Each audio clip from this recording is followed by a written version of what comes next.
Is it okay? Yeah. What's this? Oh, got it.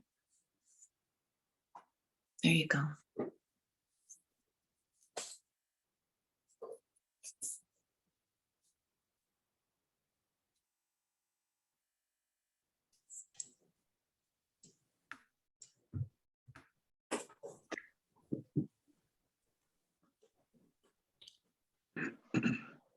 I think we're waiting for Maureen.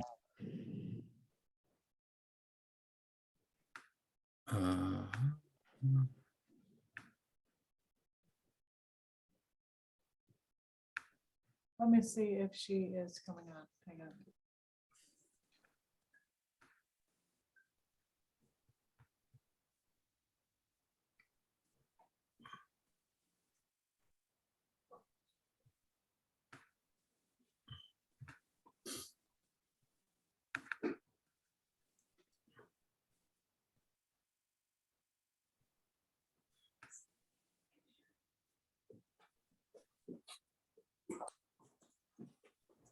I think it's okay, Jen.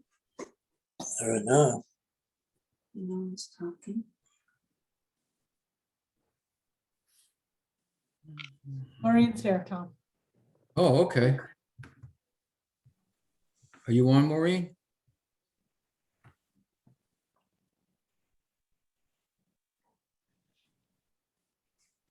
She may be having an issue with her microphone, but she's there.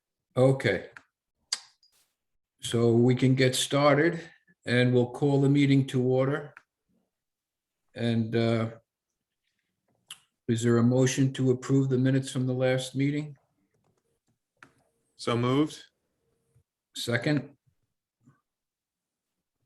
Second. all in favor? Aye. Aye. Aye. The ayes have it. And the meeting is being video and audio recorded. So I'll turn it over to Diane O'Neill. Hi, I'm Diane O'Neill from the Nantucket Public Schools. Thank you for inviting us to your Park and Rec meeting. Dick Webb, our lead architect from SMRT, is going to go through phase 9 of our campus-wide master plan with you. And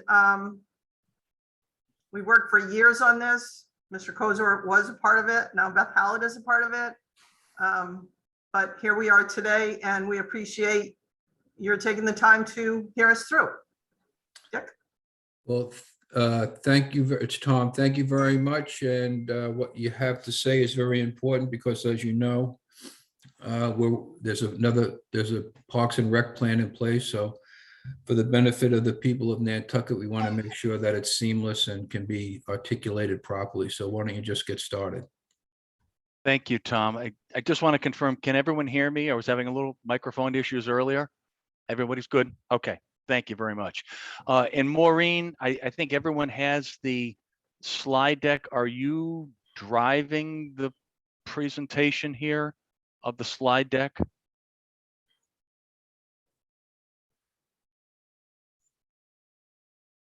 Okay, there we go. Many of you have seen some of these images and part of the presentation before. So what I'm going to try to do in the interest of time is move pretty quickly through this to give you the highlights, talk about the history of the planning of the project, certainly the components and the schedule and the costs of this work. Next slide, Maureen. Again, this is an image just of the overall master plan. We've got Surfside at the bottom of the image. Sparks is on the left-hand side. And again, this has been an effort that we have felt very responsible for. In other words, Nantucket is a very unique community where all schools are on one campus. We don't have individual school sites. It's all located on one campus. We are certainly blessed with about 45 acres of property, but to that end, we feel very important to be good stewards of that square footage and plan as efficiently and as appropriately as can be done. So this has been an effort. again, focusing on, there is an athletic focus, but most importantly, the first part of this effort was really not athletic based at all. It was really based on within our 45-acre campus, if the need ever arose for an additional school facility, where is the optimum location for a potential future school? And so that was really the starting point of this effort. And that area that we identified essentially close to where varsity softball and JV baseball plays now, closest to Surfside, was the area that we identified as the most optimum location if and when a school needed to be built, a new facility. So with that, then we said, okay, with the remaining land, how can we best achieve meeting the athletic program needs of the public schools? And this is a public school effort focusing on Cyrus Pierce and in high school aged athletic events. Next slide, please. And this is, as Diane alluded to, this is phase 9. There's really 2 areas of phase 9 that represent the improvements. The left-hand side of the image, the new multi-purpose track and field facility with a second synthetic turf field and some parking improvements. On the lower right-hand corner of the image are the improvements of a varsity baseball field, relocation and reconstruction of a new varsity baseball field, and 5 tennis courts. We have a little bit of history, as you all are probably aware. We have bid the baseball and tennis court work. That project has been designed, has been approved, permitted, and bid. The problem is that getting contractors to provide a reasonable bid for a limited scope of work has been a little bit frustrating and not successful on our part on the part for that area. So phase 9 is now, we're bundling what has previously been designed and engineered over at Bacchus Lane with what is in the final stages of design and engineering behind the high school, and that will be bundled as a single project for competitive bidding. So I alluded, next slide, please. I alluded to the different phases of the project. This is now phase 9. There's many, Sorry. that's all right. There's been many previous phases, and there are future phases. The phase 9, some of the athletic improvements do not include some of the support facilities. Faculty housing, as we were going through the master plan, was another key element that we wanted to incorporate into the program requirements for the campus. So there are future phases that go beyond what we're proposing as phase 9. Next slide. Again, not unfamiliar to you all in terms of the program needs. We've got a tremendous amount of use on the fields. It's creating a lot of pressure on the natural grass fields. As we all know, even the best constructed and best maintained natural grass fields, they have a threshold of amount of play that they can accept. And quite frankly, we're beyond that. And so the need here is to produce and provide safe playing environment for the public school students. Grandstands, those sorts of items that are currently don't meet code, we want to obviously bring them up, meet all accessibility and building codes. Next slide, please. So again, here are the 2 focused areas. And I think, Maureen, if you could just go right to the next slide. I think we've talked enough about the the 2 areas. First one behind the high school, starting with the new 400-meter track. It's a 6-8 lane combination, 8 lanes on the sprint, 6 lanes on the distance. The D areas, both at the east and west end of the track, are surfaced for the jumping.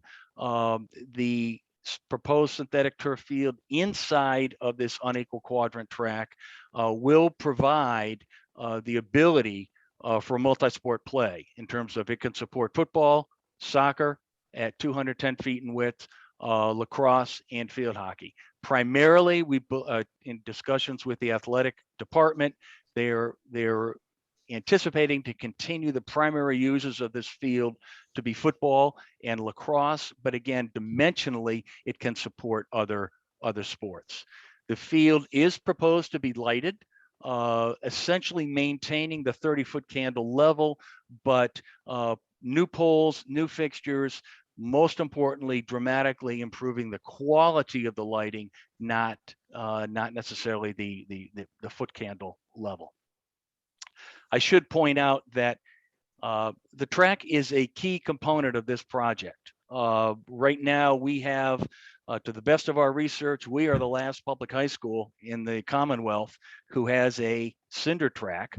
And even the track geometry that we have out there now is nowhere near any sort of providing any sort of conforming 400-meter distance. So this is a key project component, is to, again, provide this track venue to the school athletes. Next slide. I touched on athletic lighting. The image on the top here is our field, the lighting of the field. One of the problems, one of the difficulties with our lighting is that the light fixtures are mounted. The mounting heights range from about 45 to 65 feet in height. It's creating a lot of dark spots and unequal distribution of the lighting. We are looking for a uniformity index. Right now, we have a uniformity index of about 9 or 10 to 1. That's where you see those bright spots and then the dark areas. The image at the lower left is a field that is lighted with a 3 to 1 uniformity index. That's where we're going. That's where we're targeting, so that we can all, again, not only provide a more uniform lighting for the field, but also eliminating the spill and the glare characteristics that are demonstrated in that image in the lower left. Right now, we do have an appreciable amount of spill and glare leaving the field. We want to address and eliminate that. Next slide, please. The grandstand seating, we are proposing to rework the elevation and the grading in the area.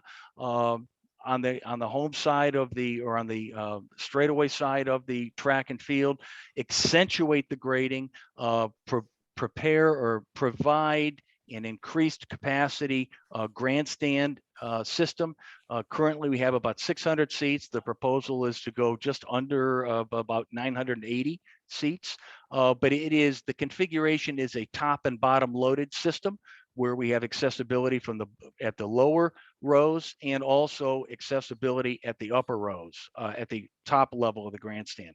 This provides us the ability to more equally distribute the handicap seating throughout the grandstand facility. Most importantly as well, it provides accessibility to the press box. And so where we otherwise would be required to construct significant ramps or lifts or elevator systems to convey people to an elevated press box, we now, by building this into the hill and accentuating the hill, we are providing the accessibility to the press box, which is required, but we don't have to build the lifts and the conveyance systems to provide that, to achieve that accessibility. Next slide, please. The second field, just to the north of the track and field, again closer to Sparks, is a second multi-sport synthetic turf field. Primarily, this field is a little bit smaller in dimension, primarily proposed to support lacrosse and field hockey play.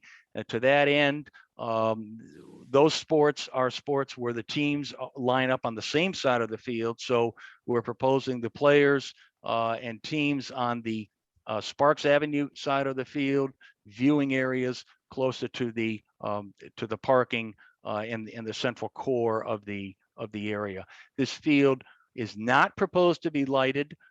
We are providing conduit for lighting in the future if it was ever desired. Again, it's the conduit. While we're building the field, we feel it only makes sense and is appropriate to put the conduit in, but there's no lighting, no foundations, no other improvements like that for the associated with lighting proposed for field number 2.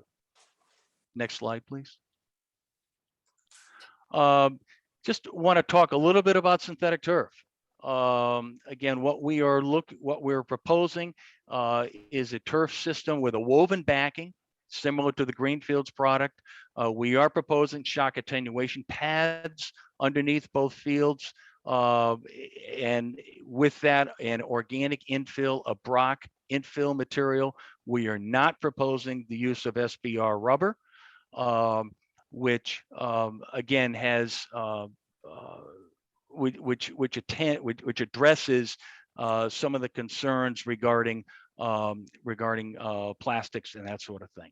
The PFAS, we are fully aware of the PFAS issues and concerns on island. We are testing our soils right now to get a baseline on the existing PFAS that we have out there now. And again, so that will be part of our effort in terms of the presenting to the public as we continue through the fall and early winter.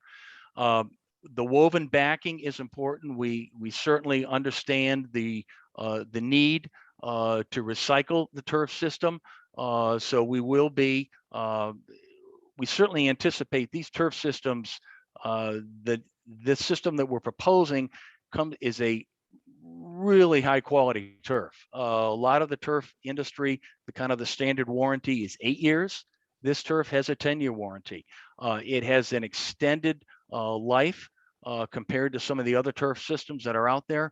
But we certainly anticipate in a 12 to 15 year time frame there will be recycling available in the United States. If not, similar to the vineyard, we will have a bonded requirement that the contractor recycles that turf to the existing recycling plant, which is over in the Netherlands. I do want to talk about synthetic turf, though. Most importantly, item number 4. Synthetic turf is not no maintenance. You have to maintain these fields. These are infill. The depth of infill is critical to maintaining the safety of the fields. So they are not no maintenance. They are certainly lower maintenance than a natural grass field, but there is requirements to properly maintain these fields. The equipment, the training, all of that is included in the project scope, so that the contractor, before the job is complete, will be training Joe Perry and Diane's ground staff on the maintenance of these 2 turf fields. Next slide, please. Just very quickly want to touch on, there's always a need on campus to improve and increase our parking capacity. And certainly with these field improvements, we want to be responsive to that at all. So there's a net gain of 62 additional spaces, both in the center core between the track and field number 2, and on closer to First Way, which provides accessible emergency access to the track and to the field. So we are proposing parking improvements as associated with this project. Next, thank you. And then again, moving to the other corner of our property, these are the improvements that have been designed, have been bid, but now are going to be bid again in a bundled fashion with the track and field improvements. The natural grass varsity baseball field, and then the construction of 5 post-tension concrete tennis courts with a small bit of parking associated with the play area and baseball, and certainly lighting and security improvements. The baseball field itself is not being lighted. The lighting is more just for that parking area and for site security. Again, we'll not read all of these benefits, but I think just a couple of them to highlight for you. What's really driving the selection of synthetic turf is the need to increase the playing capacity of these fields in a safe and responsible manner. It gives us longer playing season.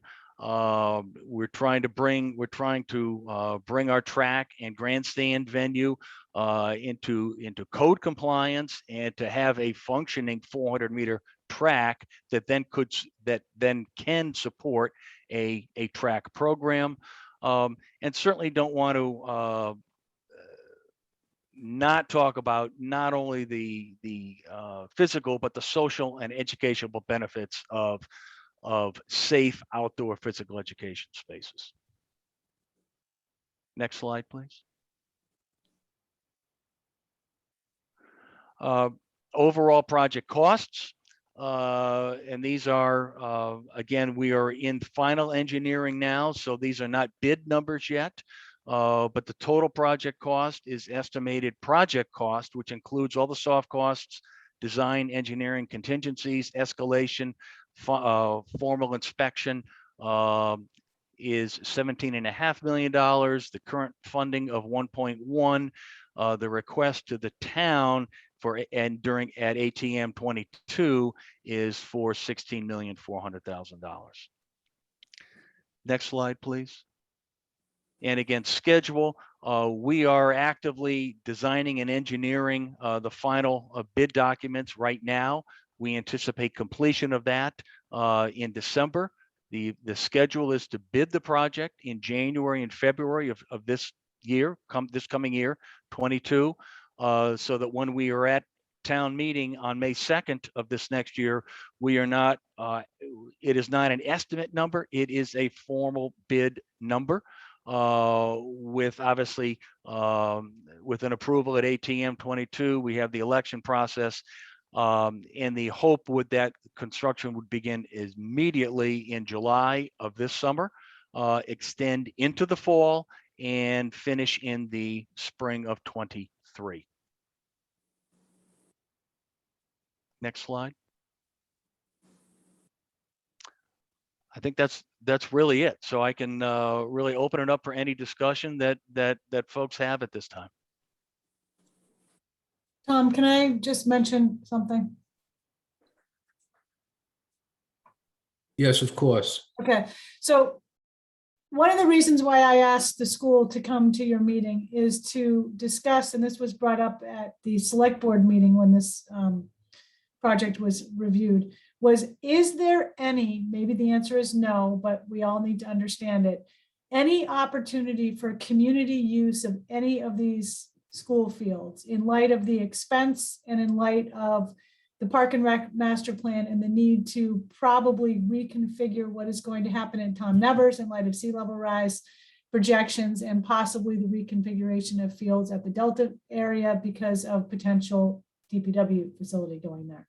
So that is a question, and I don't know quite what the answer is, but again, in light of the cost and in light of potentially less fields being able to be built elsewhere, we should understand the answer to that question because it's going to be asked. And also I just thought it'd be a good idea for the commission to understand what else is going on out there. We should all be on the same page with what's going on with, recreational types of activities. This is beyond recreational. I realize it's school use, which is different, but it's good to know what is available and happening on the island. Yeah, I think we should expect that question, and it's an obvious question. So just at top level, from what I just heard, there seems to be a net pickup of one field. Is that correct? The soccer field on the left?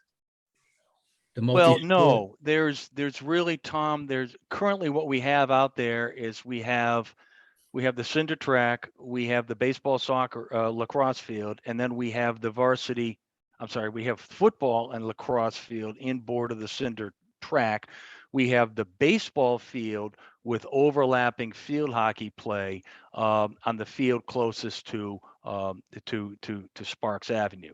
Gotcha. A key, Tom, to this project is the relocation of baseball to not only maintain an optimum orientation, but more importantly, to try to, from a safety perspective and from a windshield perspective, try to address some of the issues with baseball and foul balls and that sort of thing on the existing parking areas. So we've relocated baseball, but we have baseball now. What we are doing, though, is it does give us, to your point, where currently the baseball field is positioned, it provides baseball in the spring and field hockey in the fall. Well, now we essentially are able to achieve an additional spring field in the Sparks Avenue field area, if that logic makes sense. Yeah, no, it does. And I appreciate the clarification. And the reason I asked it is, I think of these facilities, the one at the school and plus the ones we're working on. And when I say we now, I think it's important to include the school effort. So I don't see these as parallel efforts. I see them as one effort, and people may view it differently, but that's where the reason I bring it up, that's where my comments are coming from. So I look at as usage hours. So we have Nobadir, we have Delta, we have Tom Nevis, and we have the high school. And we have Libby sent me the number of kids we have in town, and I circulated a little chart to Maureen. I don't know if she's going to be able to show it, but the way we could look at it is, let's say we have 3,000 kids on Nantucket all year round. Here we are. Yeah, I just put this together today. So I think we need to just bear with me a minute so I can walk you through this chart, because this is how my brain is organized on this thing. So, and again, it's something you can change or throw out. So Nantucket Public Schools, we have 1,667 students. I think we need to break it out by school, get a little more detail at some point. Then we have the new school and we have the Lighthouse School. And, we may get some daycare centers or something calling us up for usage. And so let's just pretend that 1,600 number is all high school kids for now, just for purposes of discussion. How many projected hours, and just to warn everybody, I'm an accountant, so I'm looking at this as a factory with throughput. So how many projected hours would we want our high school students to have physical activity, whether it's, soccer, baseball, football, et cetera, And, and I'm thinking for a high school student, regardless of whether they're varsity JV or not at all, whether it's PE class, I think for a high school student, you're going to have a minimum, in an ideal world, 5 hours a week where you'd want your students to get good physical, get their lungs full of fresh air and the blood going. And then you have, obviously, up from there, you'd have more hours needed for the varsity people and the JV people, et cetera. And then I would allocate those hours across the different fields and the different facilities. So the high school project is welcome news to me, because, throwing numbers around now on what things are going to cost is really, throwing darts at a wall. We just don't know what's going to happen in the future with costs. But having said that, we have to work with some sort of numbers.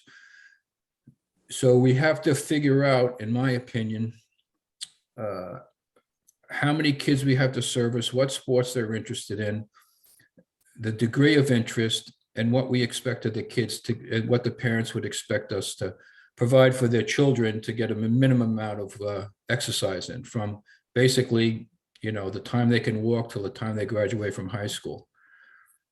So this is good news because when I say this, the school project is good news because the fields that you're putting in are more durable. And it'll take the pressure off the other fields because, as was pointed out, the grass fields, as much as we all like grass, and I'm a big proponent of a natural grass field, but it's really not practical to expect to have a grass field for a practice field. In other words, if you're going to have a grass football field, it should be used 7 times a year.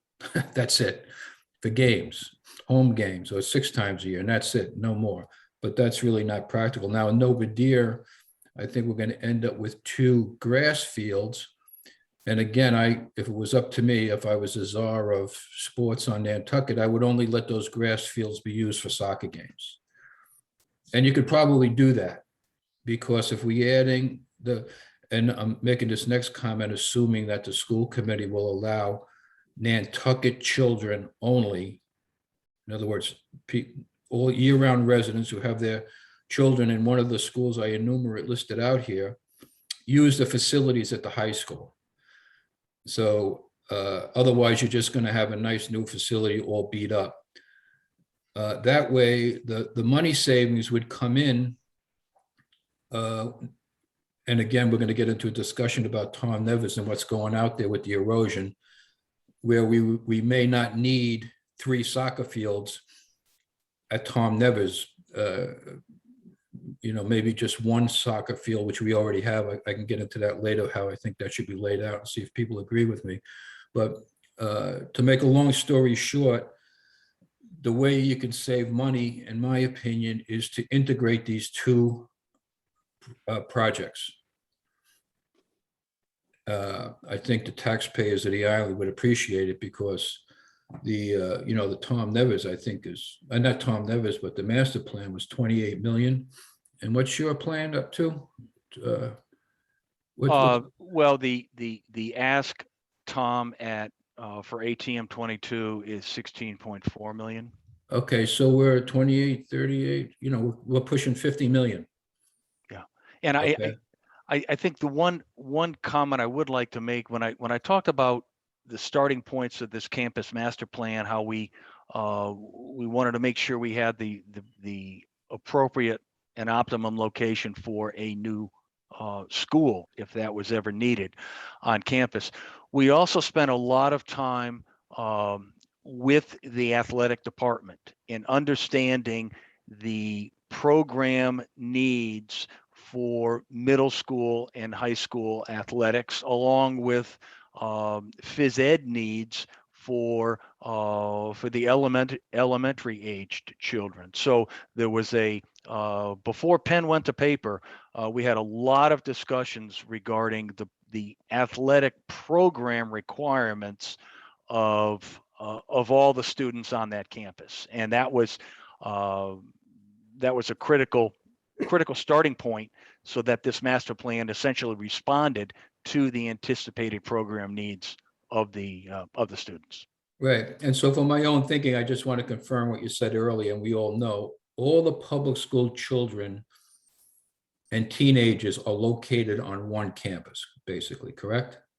Yes, to your point, with the exception of the new school and the Lighthouse School, all the public school students are located on this single campus. Okay. Yes. So again, I'd reiterate one approach to doing this analysis is to come up with a benchmark of, and I don't think you can blend it. I think you have to really do it grade by grade of how many hours each of these children and young adults are going to need to get the preferred physical activity over the course of a year. I don't know if that makes sense, but that's something I would definitely look at. Now, let's say there is spillover. Okay, let's say, we don't have enough facilities at the high school to accommodate these kids all, in the spring, let's say, for the spring sports. Then you could blend in the hours that are available over at Novadear and Delta, because Novadear is going to have new fields. That's why I think it behooves everybody to look at this as one big project that's going to take care of Nantucket kids only. Not that we're going to just limit it to them, but they should be the priority. And then I'll make one more comment and then open it up for other. Now, in most sports, like let's say soccer and football, because they're the big field, or even any field sport, lacrosse, field hockey, you don't necessarily need a full-blown regulation field for children. If you're going to teach them soccer, if you're going to teach them lacrosse, unless I'm wrong, somebody correct me if I'm wrong. So maybe we could have fields, maybe at Tom Nevis, if people don't mind schlepping out here, where kids can just practice on, where you can have clinics for soccer, lacrosse, and football. Am I making sense? So in other words, if you're going to teach somebody how to play football, you don't need a 100-yard football field. In fact, most football programs don't practice on the whole 100 yards, right? They have a small area where they run plays, et cetera, et cetera. Yeah, I mean, it really depends. It really depends on the team. But I think Yeah. to your point, there are certainly there were many times where we are designing fields, trying to maximize dimension and square footage to allow increased practice capacity. I mean, the game is one thing, but practice capacity, you don't necessarily need the full soccer field to conduct a soccer practice. Certain sports are more, it almost works easier on some sports than other sports. One sport that comes to mind is field hockey, where so much of field hockey play is focused on all the strategies and execution in the shooting circle. So many times we design just an area that can function as an extra shooting circle, and literally coaches can conduct practice in just a shooting circle. So I to your point, yes, practice, there is more dimensional flexibility when we are looking at it from a practice perspective. I think part of this, and I alluded to the programming with the athletic department, was working really closely with Chris, because we started this when Chris Morey was EAD, focusing on not only practice, but the games, in terms of each team, which games, how many games are home, that sort of thing. So because when you look at it from a game perspective, that takes the increased capacity that you might get in a practice, that just wipes it right off the board. In other words, if there's a game, there's a game, and we can't have a practice at one end while we have a game at the other end. That's right. Okay. So last, where I see things now, for if anybody cares, is that these projects have to be put together, I think. And the usage has to be shared.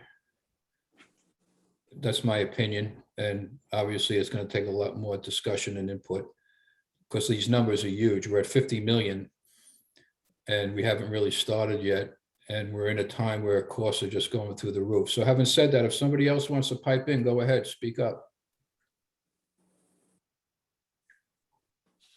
Diane? Well, I have a question about sharing, because the public schools, in the 9 years that I've been with the public schools, has never been allowed to use the nobody farm fields ever. So I guess I don't understand, I guess that. And the other part is, how would we share when we're already overused? So I'm trying to digest what you were saying, Tom. I don't know how we would share when our fields are so overused now. We are moving kids around trying to find field space to play games, to Dick's point. And basically that's why we need synthetic fields, because we need that extra playing time. So I guess in the summertime, we do see people running our track or walking our track. We can't allow people on our grass fields because they're trying to grow and heal for fall sports because they're so overly used. So I guess I'm asking what you mean by share, because I don't understand that at this point. 'Cause Yeah, it's well, coming from where we're coming from. Yeah, I apologize for not being clear. So when I talk about sharing, I'm really only talking about Nantucket public school children, okay? I'm not talking about the general public, and I'm not talking about the seasonal folks. So if, for example, and I think Blair brought this up at a meeting some time ago, back in the spring, let's say, and this is all geared towards the kids. So let's say, I think we had a request from the schools that the public schools wanted to use one of the fields at Nobadir and wanted to use, and there was some confusion if they're going to use the grass field or the turf field. And if Nantucket public school children need a field at Nobadir, they should get Nobadir time. And we can't do that if we have all natural grass fields, because you're going to end up with a mud pie, right? So that's why we're adding, I believe, 2 new, or at least 1 new synthetic field at Nobadir. We already have one there. We'll probably add a soccer field, a synthetic field out at Tom Nevis, and then you have the new synthetic field at Nantucket. So that's the platform to run activities for Nantucket public school children. So, you know, it's not real, I shouldn't have said sharing. They are the fields for the kids. Okay, And- that makes more sense. Thank you. Yeah, I misspoke. So basically, if I was asked to, you know, run athletics at Nantucket High School, I'd use all of the fields available to me at Nantucket High School. But if I needed another field at, you know, more, if all of a sudden so many more kids came out to play soccer, I don't believe in cutting kids, then you'd use a field out at Nobadir, or even go out to Tom Nevis for little kids practice. So it's more of, that's what's available to the kids on Nantucket. And it's for the public school kids and the new school and the lighthouse and whoever the town thinks is appropriate to use the fields. So the fields belong to the kids. It's the adults' job to make sure it's done and that they're allocated properly and set up, in my opinion.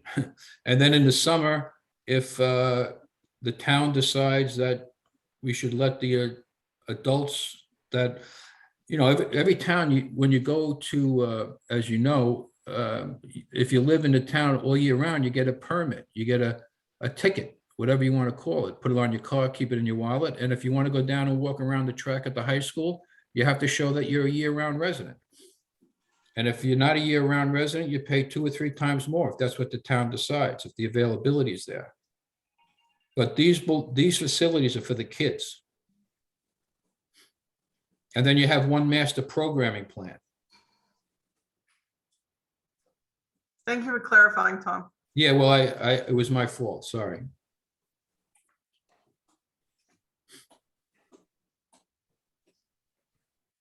Tom, I'd like to make a few comments if I may. Go right ahead. First of all, I don't want us to lose sight of the fact that the track, while it certainly will be used by the school during the day and athletic programs, is a huge boon for the whole community. When I was in New Hampshire, we built a track and it was constantly used by members in the community all the way up through seniors. So I think that that's something that will serve everybody in the community.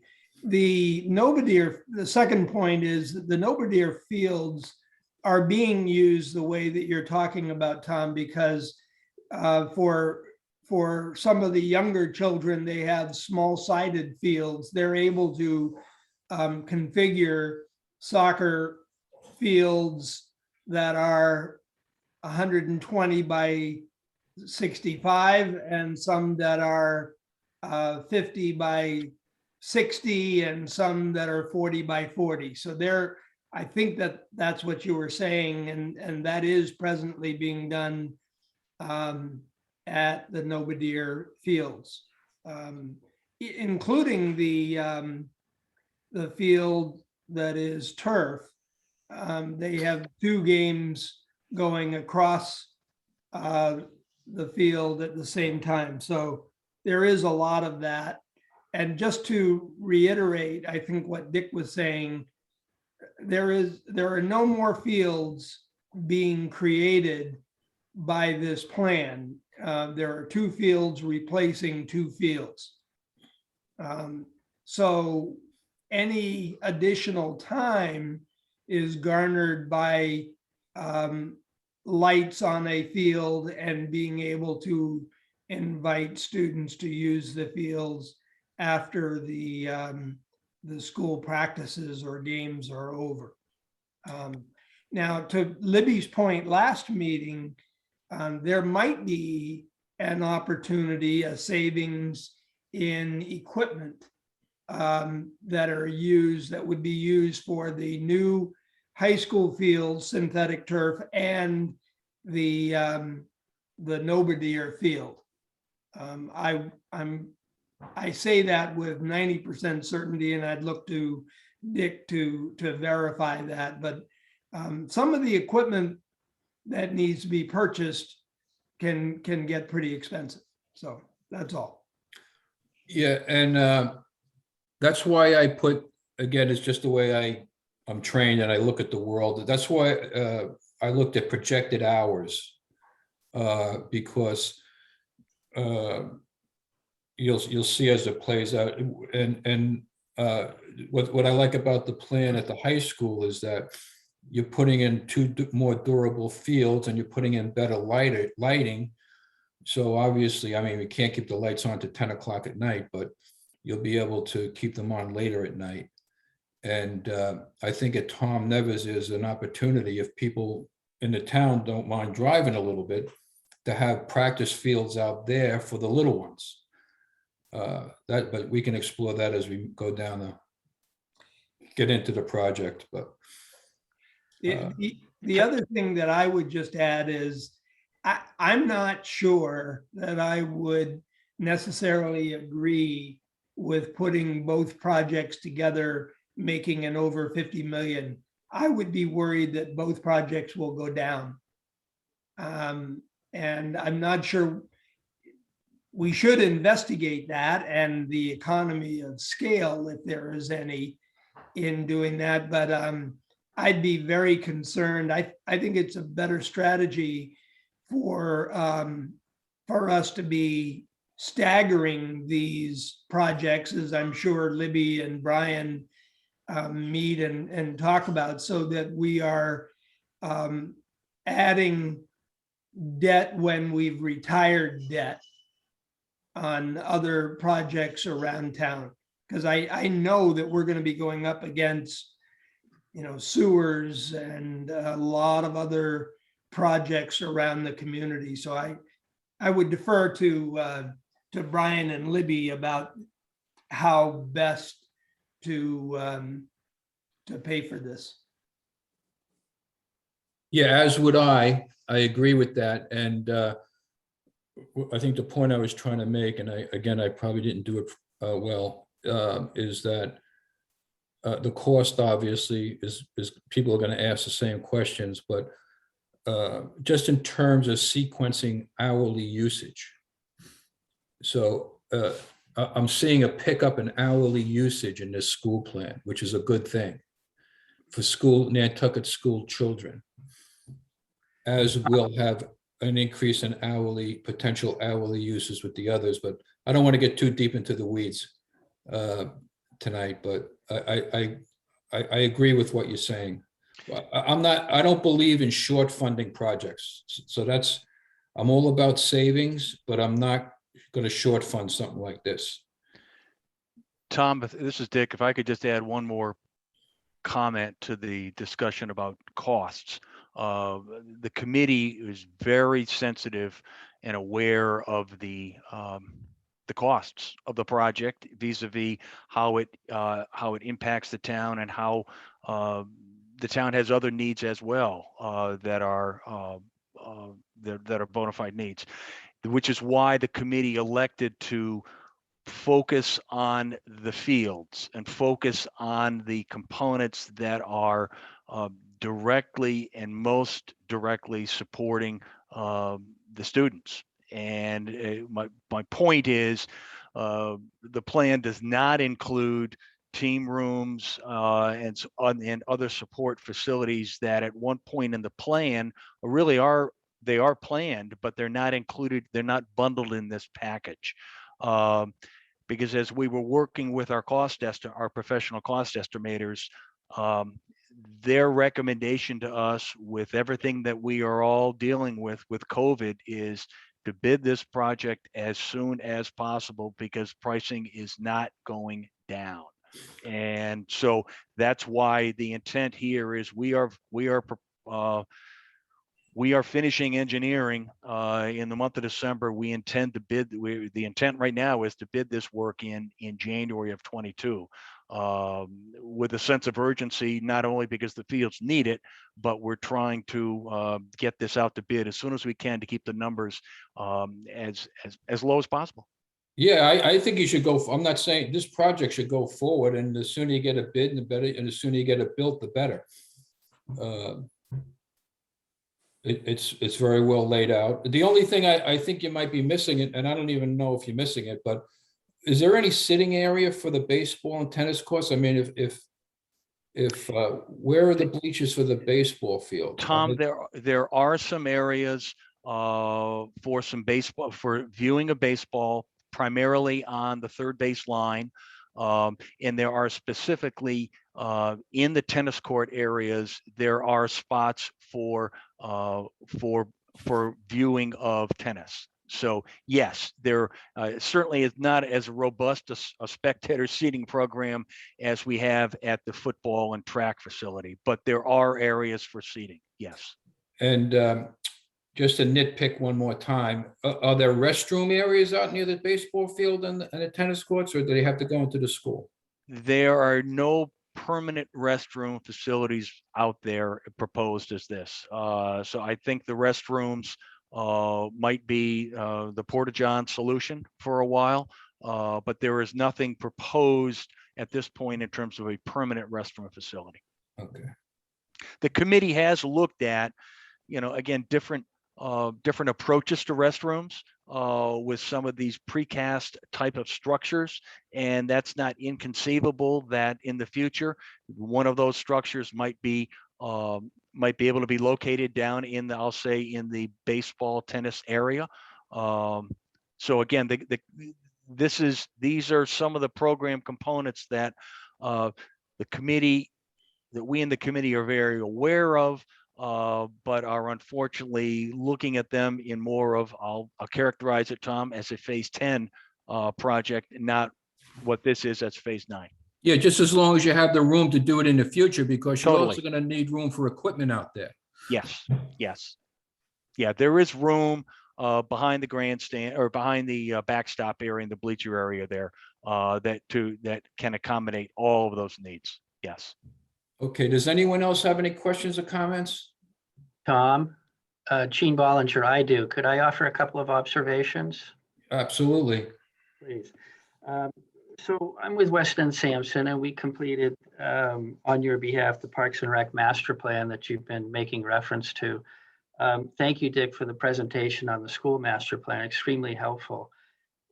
If I offer a little bit of off-island perspective, maybe.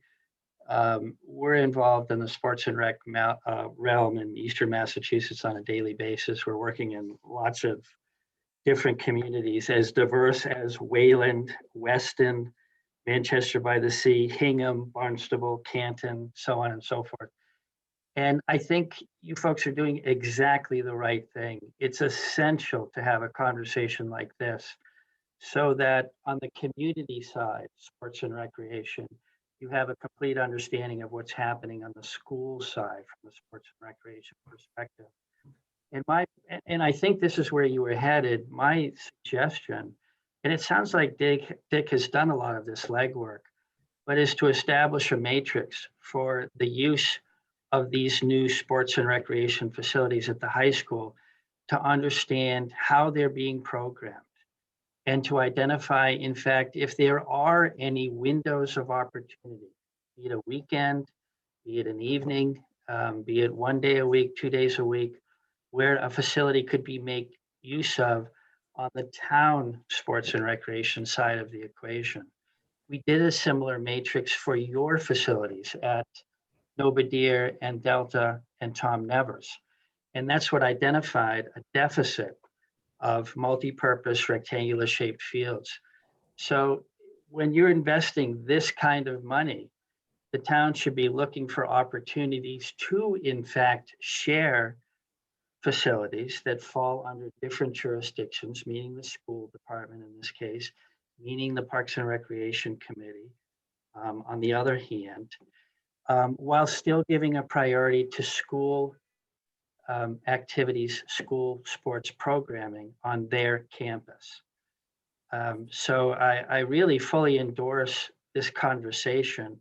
I think there should be some actions that come out of it that bring greater clarity.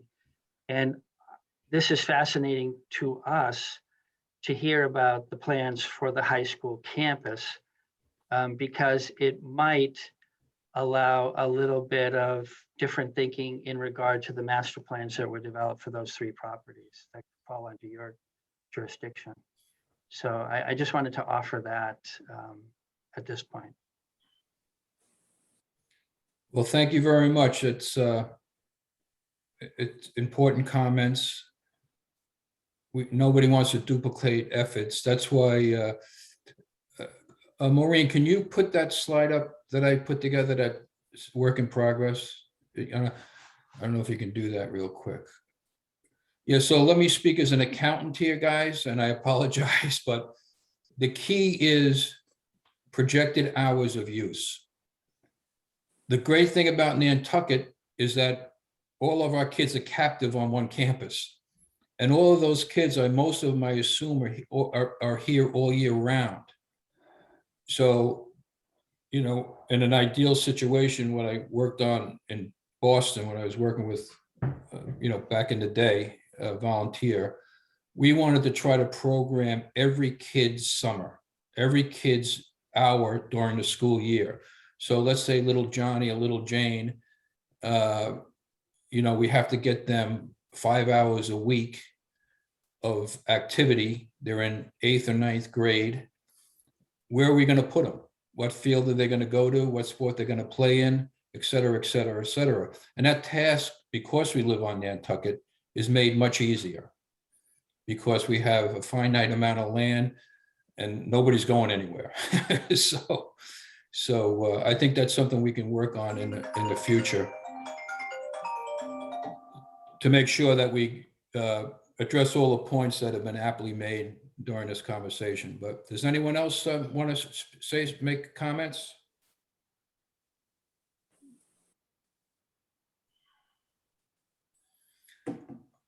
Tom, I would just say, I just put this in the chat, but what Jean just relayed was exactly why this is on your agenda. And so thank you, Jean, for putting it so articulately. That's pretty much what I was trying to say. There may be no window of opportunity, but there may be. And if we don't do the homework in advance and find out that we should have, then it won't be good. Yeah. Yeah, I think, Tom, you would actually love this being an accountant. I think you're started on the right path here. You're identifying the number of students. What I'm suggesting is that you take the high school campus, which includes multiple schools, elementary, middle school, and multiple different assets, and you list each asset. So it's the multi-use field that will be at the center of the track. It's the track, it's the other synthetic field, the baseball field. And what you do is you start to assign the programs that make use of that facility. And you do it for the spring, you do it for the summer, you do it for the fall. And you identify those periods of time that those fields are in use. And you're going to create more capacity, and that's the key to the plan that Dick has been describing, by going to synthetic turf and going to a lighted field in one situation. So you may find that there are some windows of time that become available for recreation programming outside of the schools. And that's a normal conversation that is undertaken in city and town across the Commonwealth. You folks are particularly poor when it comes to field footprints. I will say that. So there's a lot of potential posturing for space. But I think we need to have a clearer understanding of how those assets at the high school complex will be programmed, if there are any windows. And that can build onto what you've already done on the recreation side at those 3 properties. Yeah, and that's why I wanted to show this to you tonight, because all of the points that have been brought up have to be built into some sort of document that we can all share and understand, and really, quite frankly, ultimately put it online so all the different coaches can see it, all the programs can see it.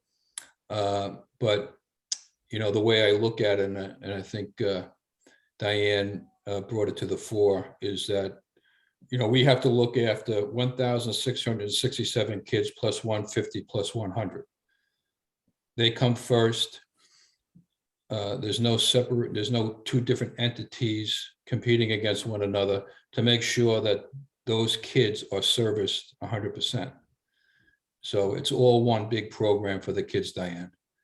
And there should be no pushback on that notion, in my opinion, because they come first, and the walking track is important too. So to your point, Michael, during the day when the kids are in class, that track should be open to Nantucket residents to walk around the track.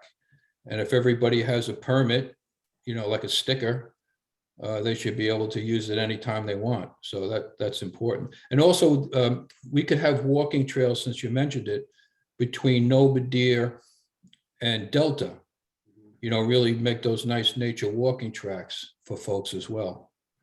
So there's a lot of opportunity. And obviously out of Tom Nevis, there's plenty of places to have nature walks.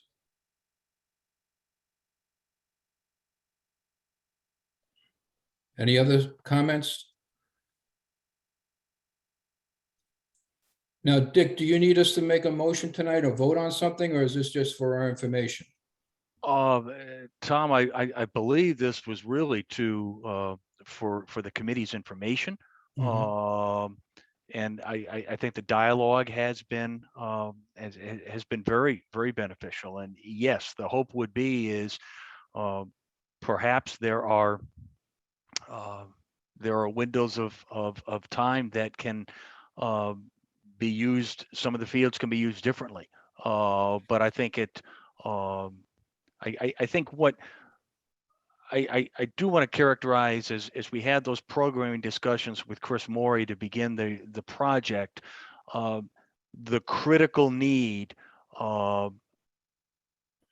the participation rate of Nantucket. You have a very high public high school student, public school, not high school, public school participation rate for athletes, higher than the norm.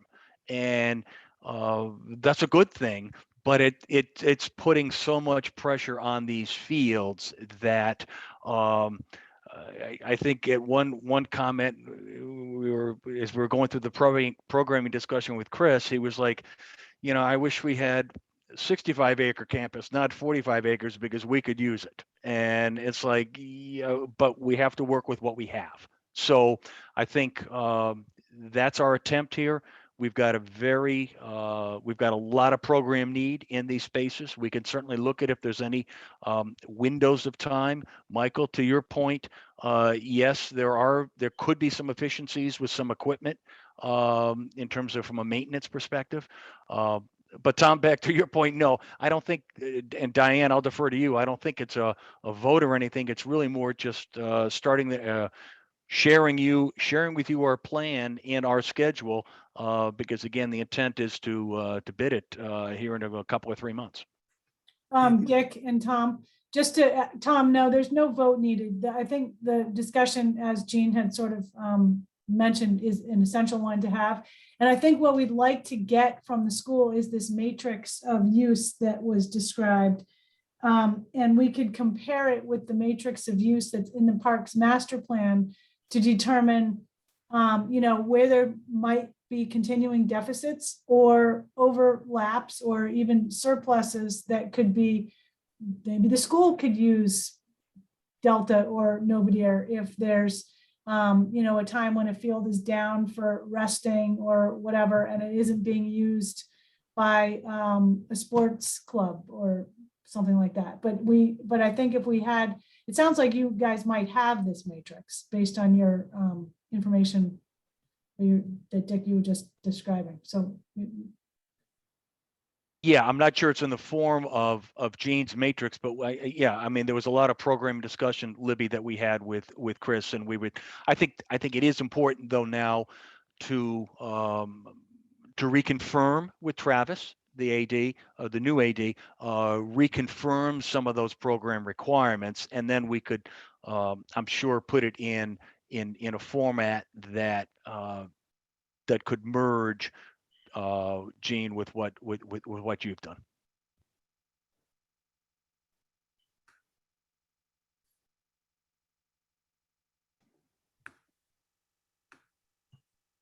Okay. I think we're off to a good start. We're all on the same page. I think this is a great project. Both of them are great projects and they're needed. And they're only going to do the town well. I mean, the return here is huge just in terms of quality of life. Anybody else? All right. Well, thank you very much, Dick.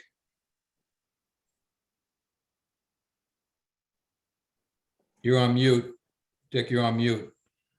I apologize, Tom. Thank you and the committee very much. Certainly, if you have any follow-up questions or thoughts, I actually will be on island on Thursday, but I think Diane is certainly our point of contact as we work through this project, and we'll certainly keep you and the committee updated. Sounds good. All right. Thank you, Tom. Thank you, committee. Thank you.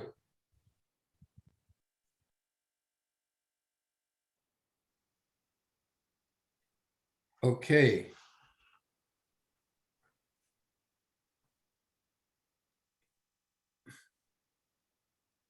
Next on the agenda is the Tom Nevis Park Resilience Planning.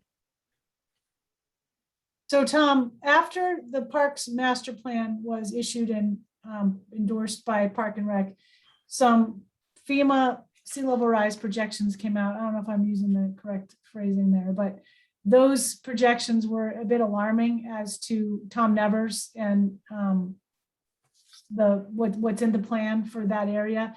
And there was a thought that we should perhaps revisit what was planned for that area. So Jean, I think this is you're in your court.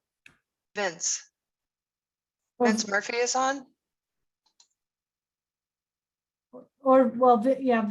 Vince, I guess you could explain the sea level rise implications, and then Jean, you could speak to what those implications have for the plan.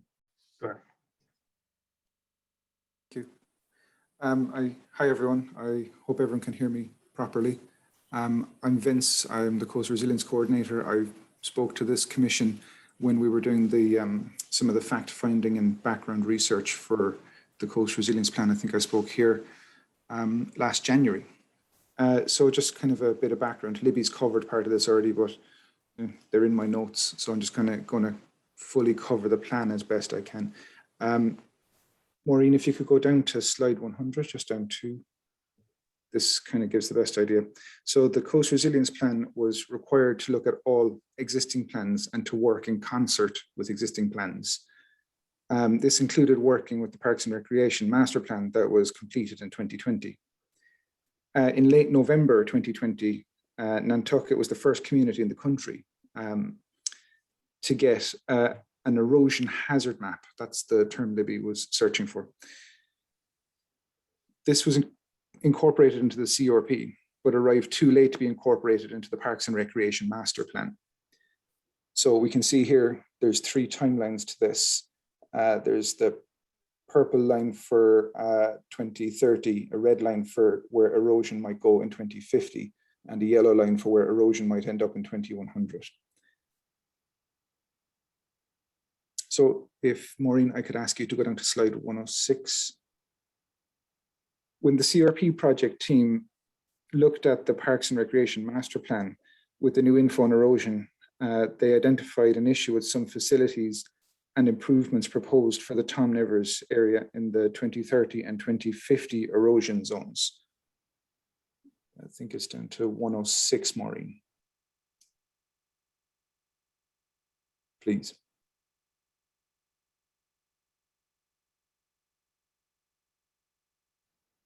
Here we go.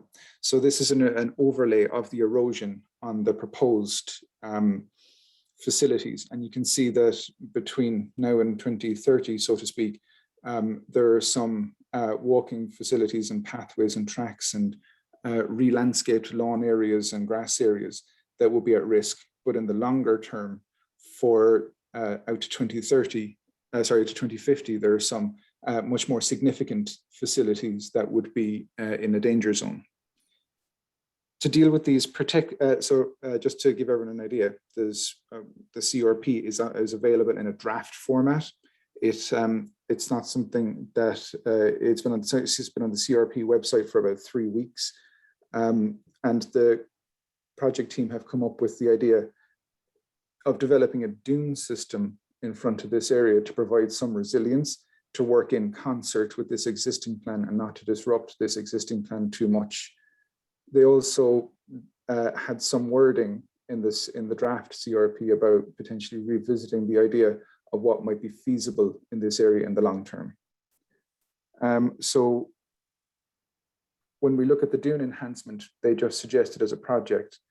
What I'm missing at the moment, and something I sadly can't talk about for about another week because we won't have the final version of the CRP for about another week, is I have no idea what the Dune project in front of this area might cost.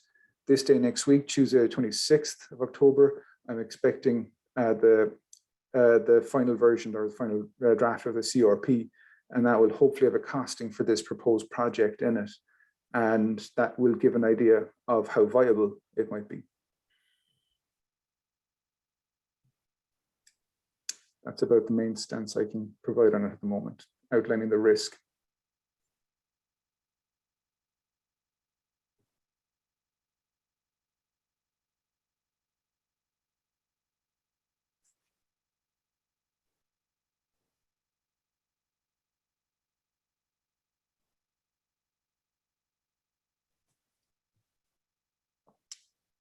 Does anyone have any questions on that?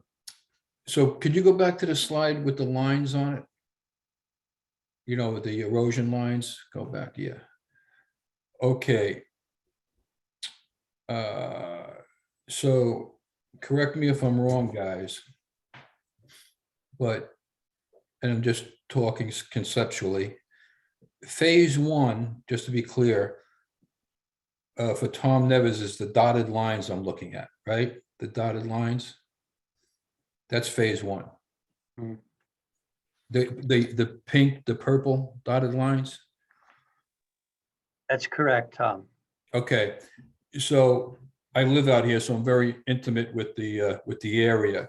It seems to me, irrespective of the erosion, which I can attest is occurring at a very rapid rate, that work has to be done because of all of the metal and God knows what else is under that ground. Is that a fair assumption? In other words, we have to do that sooner rather than later. Otherwise, all of that debris is going to wash into the ocean. Is that right, Vince? That's part of the story. The other part of the story is whatever you do construct in this area, it would be to protect it in the longer term as well. The cleanup of other debris is not something I'm terribly familiar with and not really able to comment on. It's the protecting potential current and future infrastructure is how this was framed. Right. So, and we had this discussion last time we had you with the group, which was very beneficial. is that obviously we'd have to put some greenage there, whatever is best in a natural way to stop the erosion.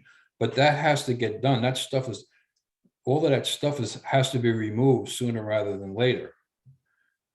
Because we're losing ground out there every week. It's almost real-time erosion of that area. And there's always something new that's exposed, and it's always metal-like.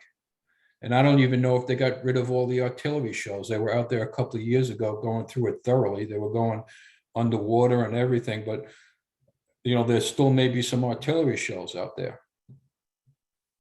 Has anyone been out there recently?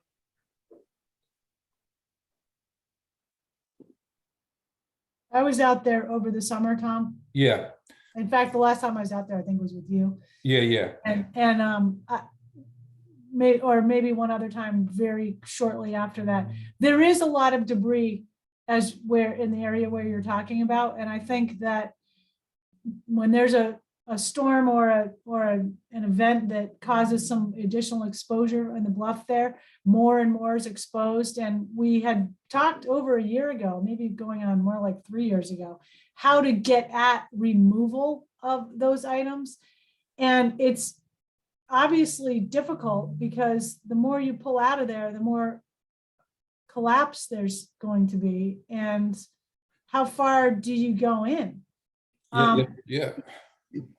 So I think the idea was if we're going to be having fields, now, of course, this is before these projections came out, that would be the time to excavate out all of that material or as much material as can be located. But now with this situation here, I don't know. We need some expert advice on that, I guess I would say. So Well, Vince, if you want to come out this week, let me know. Otherwise, I can take pictures for folks tomorrow and circulate them to whoever wants to see them, you know, so. thank you.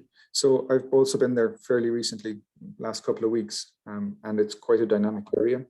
So the proposal within the CRP, I don't know if people here got to see it or not, is to have an artificial dune field in front of this, to have a natural system that would be planted up and be able to take the force of the waves and preserve and expand out slightly the current dune, the current bluff line, in order to preserve what's there. You could then do whatever works are needed on the landward side, either to restore debris in the ground or do whatever construction is required. But the resilience factor of being able to preserve the current bluff edge as it is today, or slow down the erosion rate, is kind of where the CRP is attempting to help the Parks and Recreation Master Plan to work together with it, not to supplant any of the efforts that have already taken place.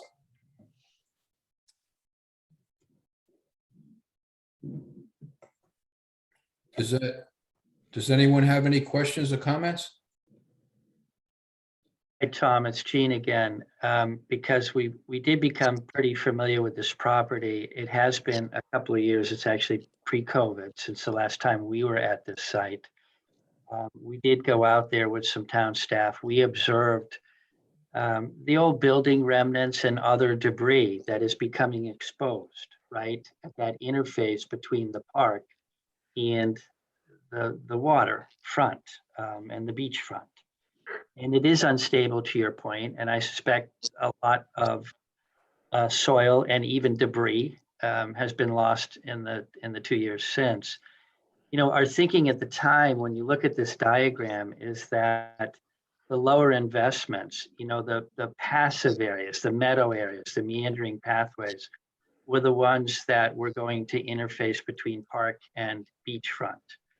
And therefore, there wasn't a lot of built infrastructure that was potentially at risk. But I have to say that the work that Vince has done in this diagram is incredibly enlightening, because it's showing this major investment towards the center of the park, which would include playground and courts and other ancillary amenities being at a very significant risk. So I think the information that's expected out in the next week or two that Vince was just talking about it's really essential to get our hands on that information to understand whether or not that central area that was part of phase one could be protected for the long term, right? Because if it's vulnerable in the next 10 or 20 years, nobody wants to make that significant multi-million-dollar investment in it. So to me, that's kind of a key summary of where this sits right now. We had actually taken a look at what sort of permitting would be involved to do some removals of these building debris. There's been some work done that has identified, I'm not sure of the exact process. It's almost like an X-ray type process, but where additional debris is suspected in this area that's closest to the beachfront.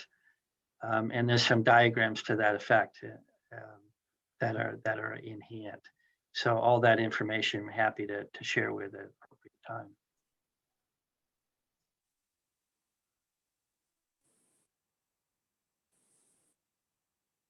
So, Libby, how do you think we should proceed with this? What's your gut feeling on this? I would look to Weston and Sampson to kind of do what Jean was just describing and talk a bit more with Vince about these potential measures here. And then maybe, I don't know if there's a way to do this, price that out somehow so we can determine if that's something we want to maybe go forward with sooner rather than later. And with regard to the debris, Brian and I were kind of just going back and forth about it. And Jean, as I think you mentioned, if there's a way to determine through the X-ray vision technology. Geothermal. Thank you. Yeah, ground penetrating radar or whatever it is. If we maybe want to proceed with that to see just how far that debris field extends landward. And I guess go from there. But I think I don't know, it looks a little bit obvious to me that it might not be a good idea to put that, what is that, the sort of courts and that other stuff there in between. Parking lot, it's covering the parking lot. Yeah. I understand Jean's comments correctly. The parking lot, the 2 basketball courts, and the play area where the kids are would not be invested and not be built at this time. So that would have to come out of phase one. So basically phase one would be only the up to that point. And that's where all of the major debris is. The other recommendation I would make, and I think it has to be seriously considered, and is that the immediate cliff, the parking lot comes right up to the cliff.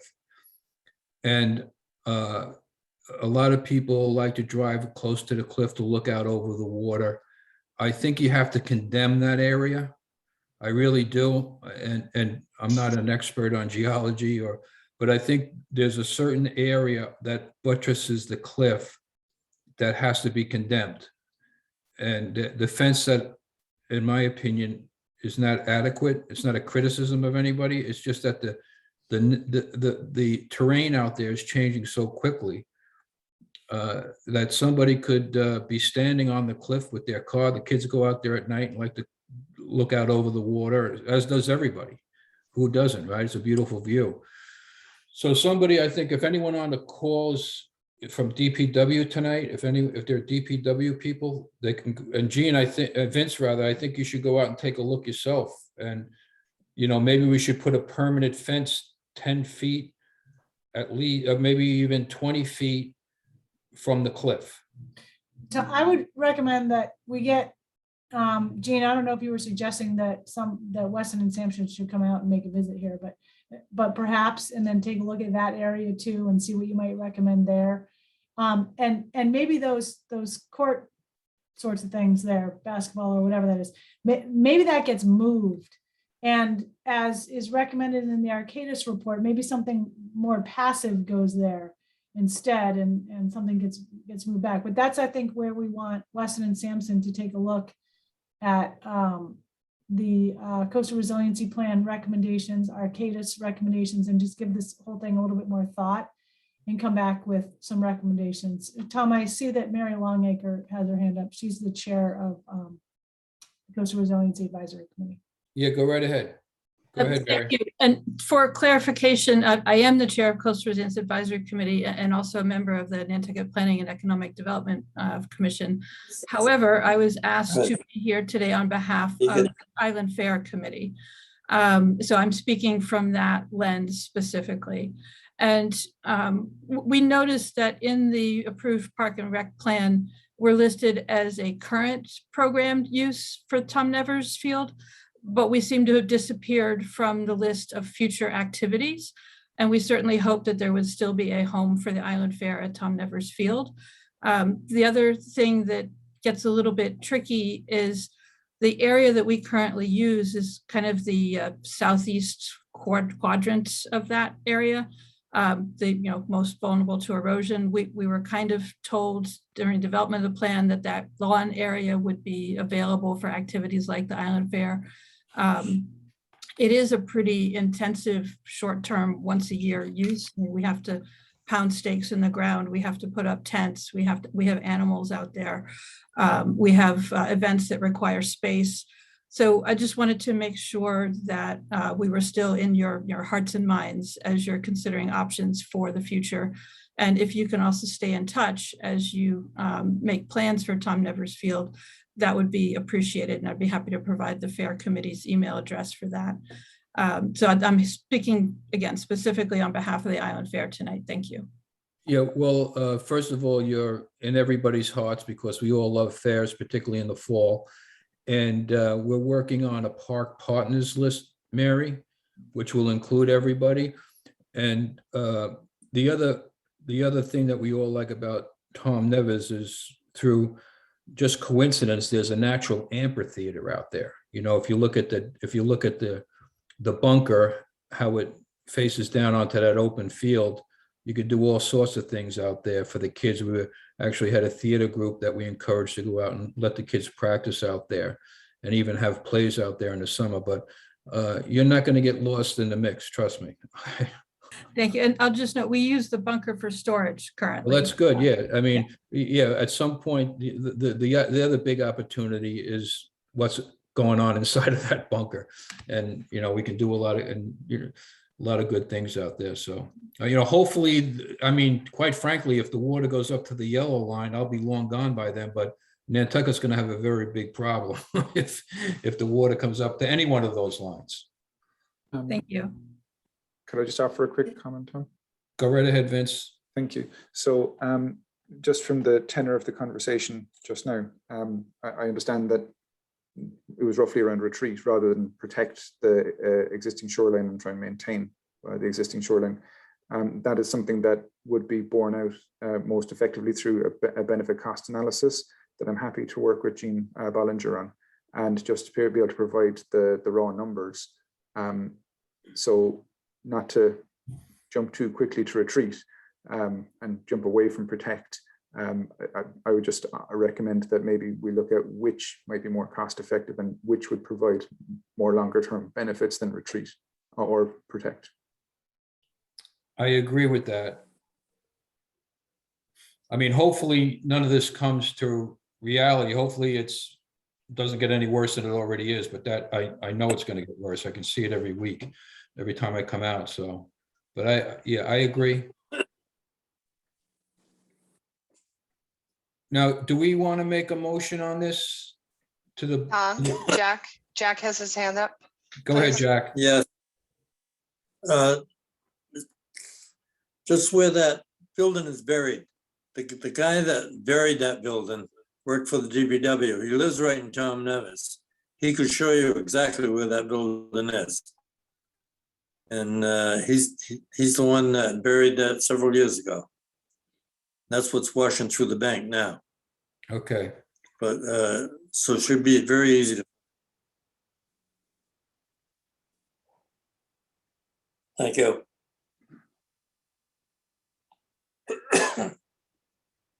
Libby, do you need us to make a motion on Vince and Sampson working together? Or you? I think as long as you all are in a general consensus, I don't know that you need a motion, but it would be good to know if everybody's on board with it.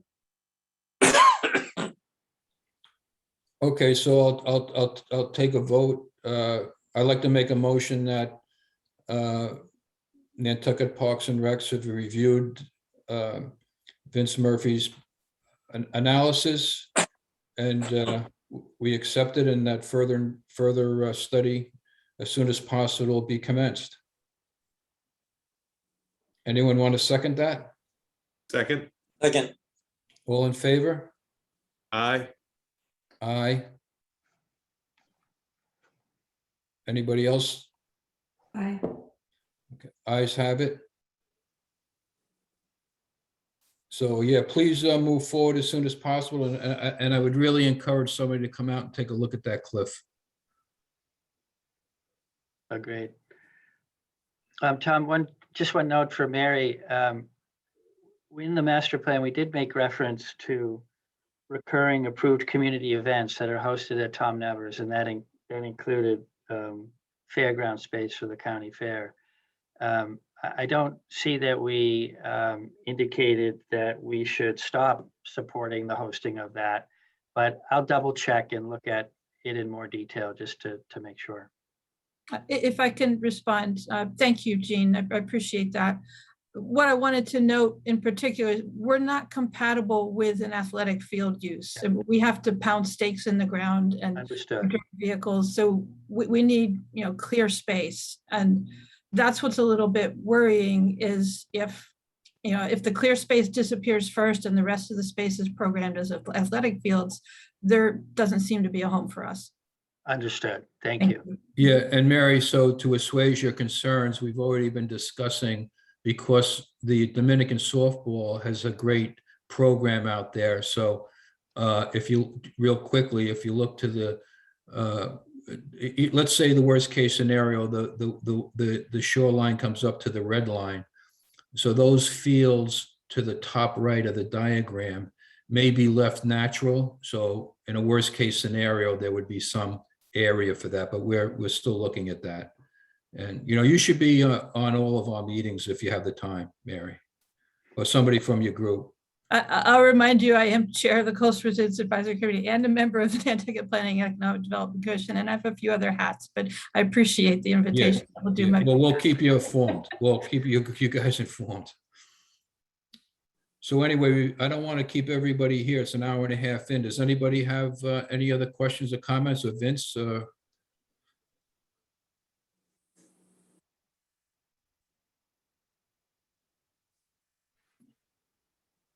You want to say anything else? Yeah.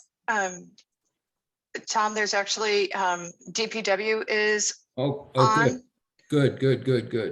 about their facility. Great. Okay. Who's going to be discussing it? So That's Jamie Fair, but Jamie, just a quick intro, and then Jean, you or Jamie could jump in. Jamie Fair is also from Weston and Sampson, and months ago, he was asked to take a look at a alternative site analysis for the Public Works facility. We had initially been planning to have a modern facility for Public Works at the current 188 Nantucket Road site. And again, when some sea level rise projections came out, there was concern about, and I don't know if Vince is still on. Vince, are you still there? Are you stay on? Yes, Libby, I'm here. I can stay. Okay, thank you. There was, again, I probably won't get the words right, but there was going to be increased flood potential in the general low-lying areas around Public Works, and there was the potential for the area to be cut off. So the select board wanted an alternative site analysis to be done. So Weston and Sampson looked at some other sites, and kind of long story short, I think Jamie's going to talk about the preferred site. It does come with issues, and he will review those. And the select board has not really progressed its discussion at this point. I think we're trying to get maybe a little bit of additional information, which I need to get back to. It's in my queue on this to help with that further discussion. So I think Jamie's going to just take you through this quick thing. And Jean, I don't know if you were going to say anything else before I interrupted you. Yeah, I think Jamie will walk you through the essence of that feasibility study. We'll try to keep it brief, given that we're an hour and 40 minutes in here.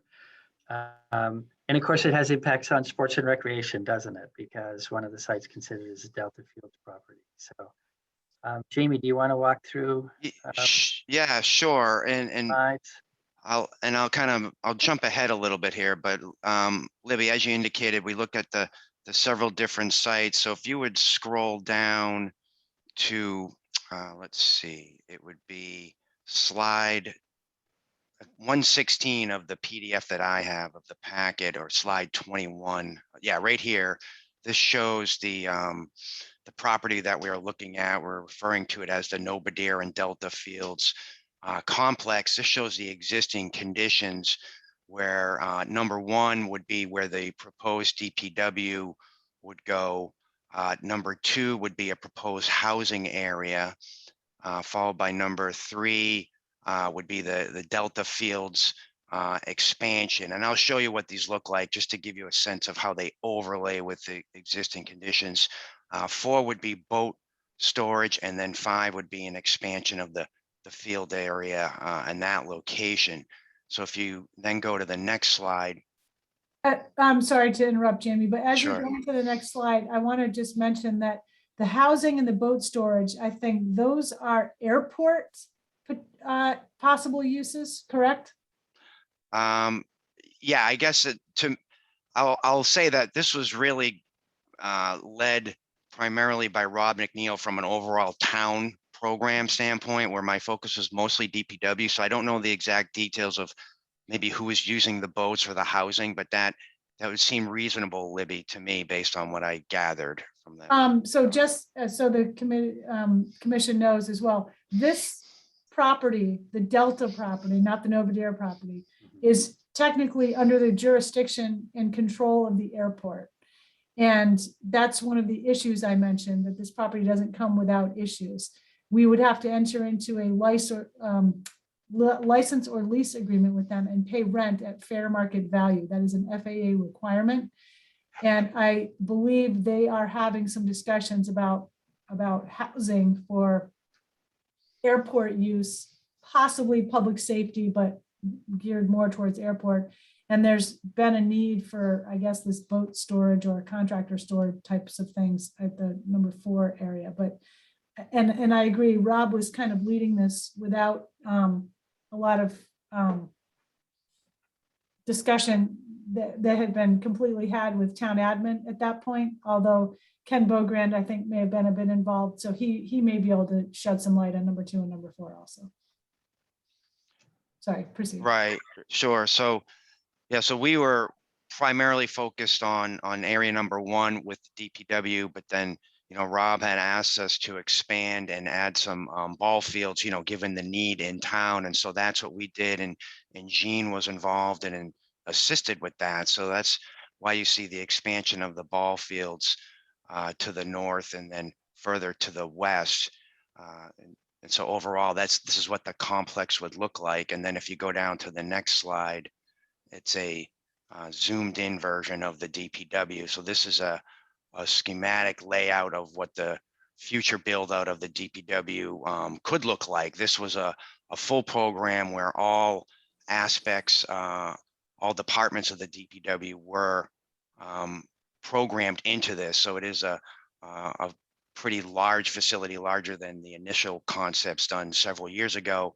And it does expand into the existing ball fields as shown before. This scenario assumes the full build out of this area. And Libby, as you mentioned, the challenges that have come up is the comments from the Airport Commission. Basically what I heard at the last public meeting is they're not in favor of the DPW going here.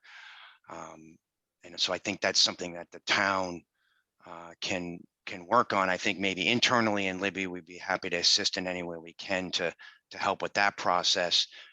The other significant item that came up is the presence of endangered species in this area. It's not so much in this immediate DPW footprint that we're looking at, but in the other areas where the ball fields expand into the treed undeveloped areas, there are listed species, and we did some more work on that, Libby, since we last talked, and they identified there's a couple of species that are protected. There's some moss, and then there's also a plant.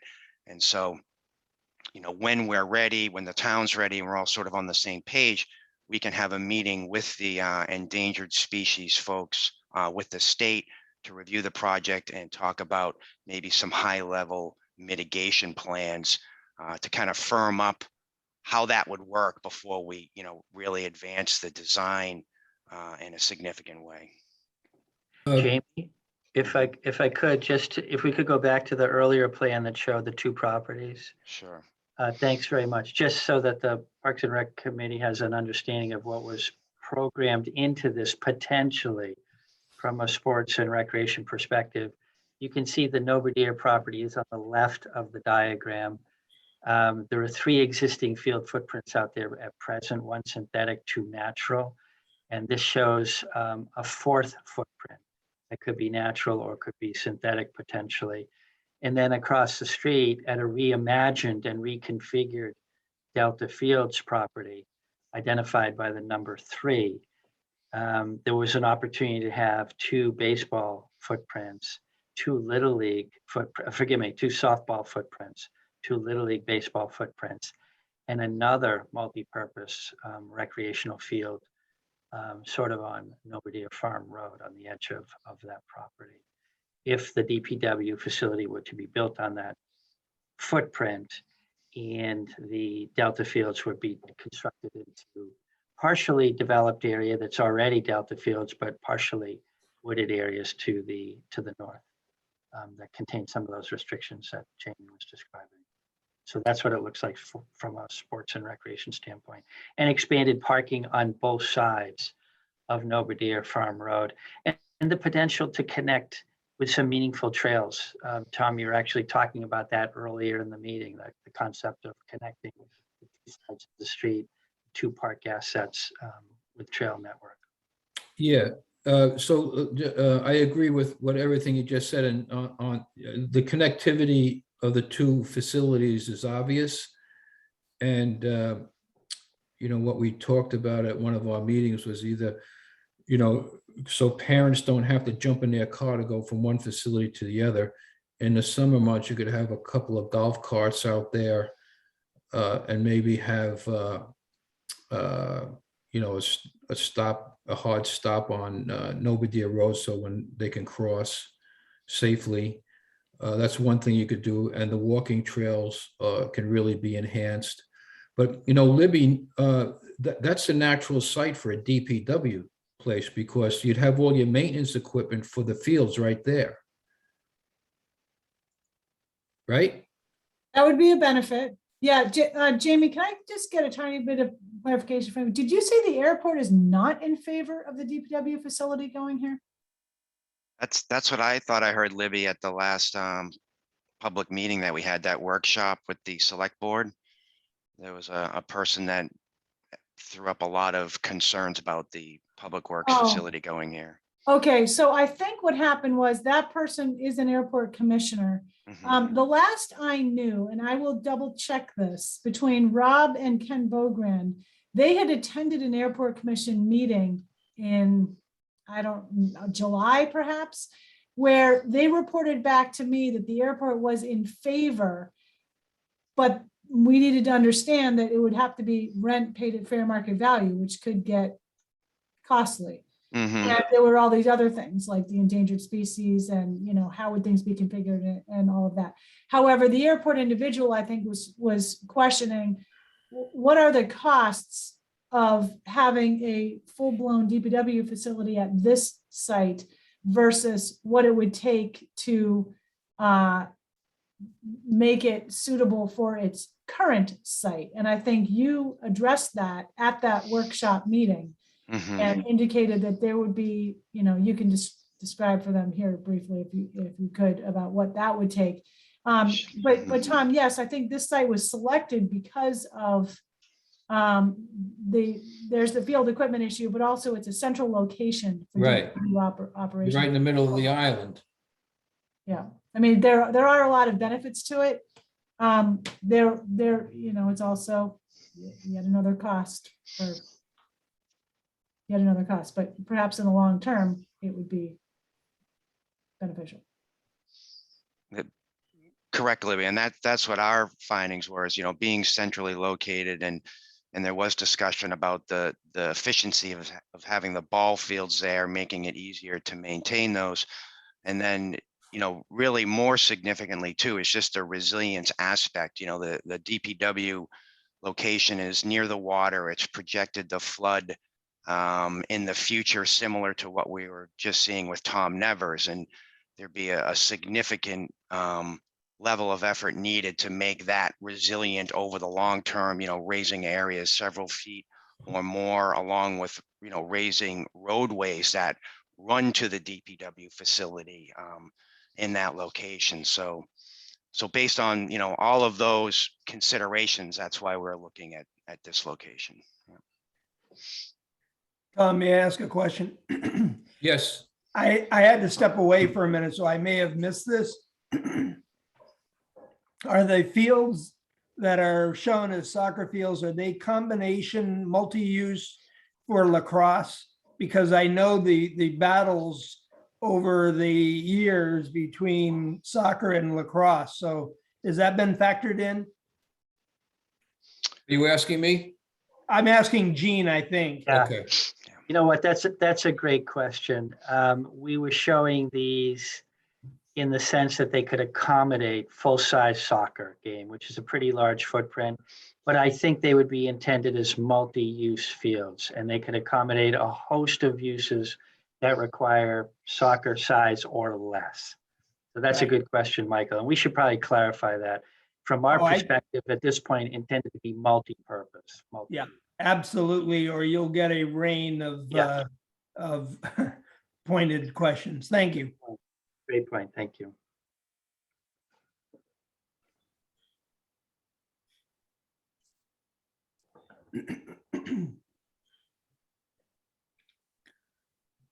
Okay, any other questions or comments? Tom, I guess one of the things that, and you all, this is certainly not the last opportunity to talk about this. I think this might be is this the first time you've seen this, the commission? Yes. Okay, so you might want to think about it a bit as to whether all of you think that having the DPW facility here is a good idea, or what sorts of things might need to be addressed, or is this field configuration? I mean, I don't know about fields. I'm relying on you all as being experts on use and type and all of that sort of thing. I think something that we need in order to maybe have that a full examination of that is this matrix from the school. Yeah, to me, if I don't know how Michael feels and the other people, but it's the obvious place for it. I mean, you're making a huge investment in fields here. DPW or some variation of Parks Department would have their equipment located there. The personnel could drive there in the morning, get on their tractors or whatever the case might be, and drive onto the fields and take care of them, as opposed to putting them on a flatbed and driving all around to take, driving down there. So it's a natural place for it. And you're 20 minutes from Tom Nevers. So if you don't have something out there to store equipment, you can just drive them out there on a flatbed and trailer and you're there. But this is it's almost, nobody would even notice it. And we just got to make sure the moths have a place to live.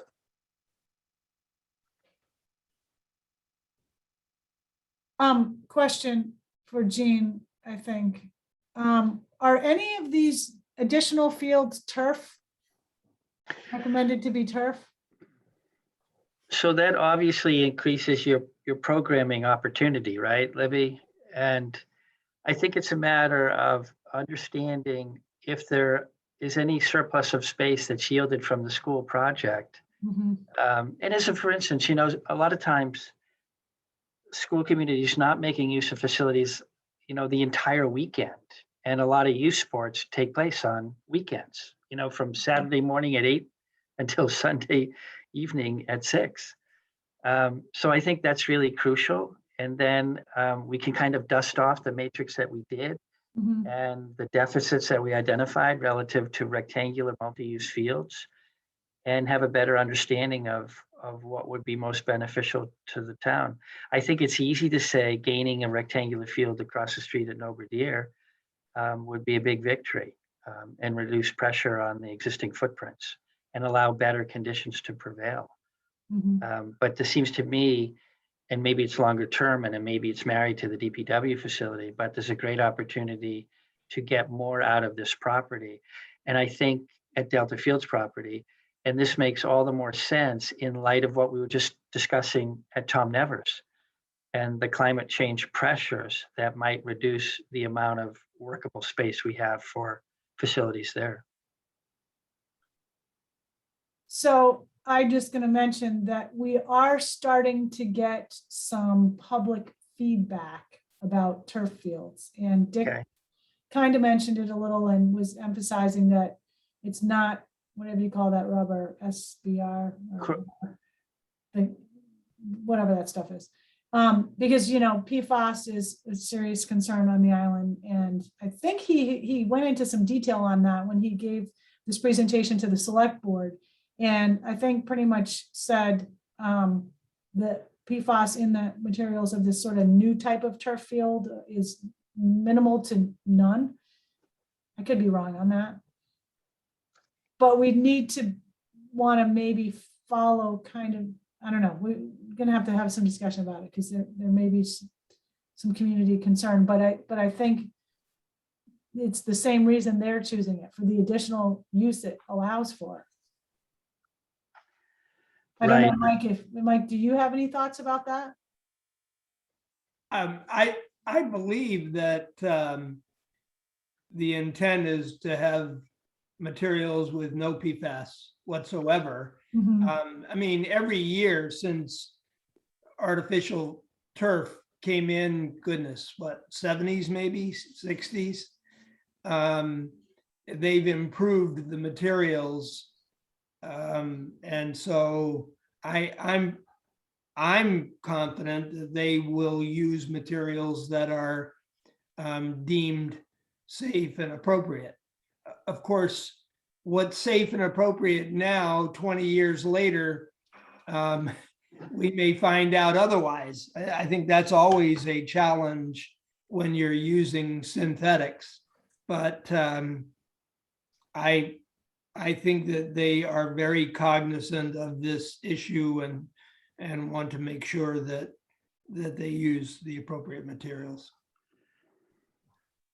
I think every community has some concerns and reservations about synthetic turf, and therefore, you know, an open and honest conversation about it is always in order, in my opinion. What was proposed over at the high school property is an organic infill material, no PFAS, either in the composition of the turf that's being used or used in the manufacturing process. Right. And what we've been doing when we are using synthetic turf field, and we really only recommend it based on levels of use. And if you can't possibly keep a natural turf field in strong, high-performing condition, you look to synthetic turf. But we've had manufacturers sign affidavits that PFAS is not a component in the system that they're manufacturing, and it's not used as part of the manufacturing process. And yet, Dick was mentioning that there are probably PFASs that are prevailing in soils over on the high school property. So you need to understand what the background levels are before you even start the project.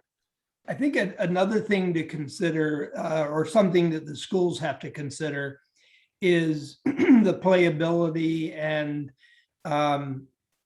you know, postponing games because of wet weather. Right. When we postpone a game on Nantucket, it's a far greater challenge than it is on the mainland where you can reschedule and it's just a bus ride for somebody. So, and the other factor is one, if you play football on the present field in really muddy conditions, that field's gone for the rest of the year. Yeah. And it's unlike other sports, and that can be really chewed up. So I think it's a positive move and will result in greater usage. In general, the fields at the high school are not used on Sundays. Now, I say in general, because there are exceptions to that when a game has to be rescheduled during the week and or there's a playoff game that's determined by the MIAA. So they do try. So there may be some availability of those fields on a Sunday afternoon. One of the first years I was superintendent, I did get asked the question at church, what are you going to do about outlawing games early on Sunday mornings because the kids aren't coming to church? So we didn't have, I really put a lot of pressure on Chris not to schedule games on Sunday mornings, but sometimes Sunday afternoons, they had to be done. So too much information, but it is a factor in field usage on the weekends. So Tom, I just really wanted to get the commission familiar with this DPW review. And I think internally we have a little more work to do, as Jamie kind of mentioned, and probably, and I know this is in my email, it's ridiculous what's in my email, but I probably need an internal meeting with Jamie and Jean and whoever else on you guys' team to look at some of this stuff. And but I do think we need that school matrix in order to get fully informed as to you know, any changes to this configuration and maybe even at Tom Nevers. So I guess what I'm saying is, I don't think we necessarily need action from the commission on this item. And I think we will probably want to report back to you at some point soonish, next month or two. Yep. On what else we've learned or come up with. Yeah, there's a lot to digest. Mm-hmm. But the good news is we're not losing any fields and we're gaining hours. So, and I just want to close by saying, you know, grass fields should never be used for practice. And they should not be used to walk your dog. So, yeah, grass fields are for play, games. Otherwise, it's a waste of money, in my opinion. But yeah, that's all I have to say for tonight. Is anybody else? I know it's, well, 2 hours here. People stuck it out, which is very appreciative. Okay, Jack, you want to make a motion to adjourn?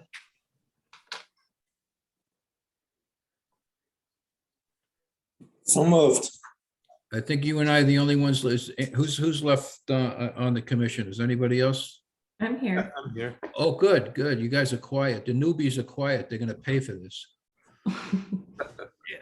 The quieter you are, the more work you get down the road. Just keep that in mind. So more responsibility. So does anyone want to, all in favor?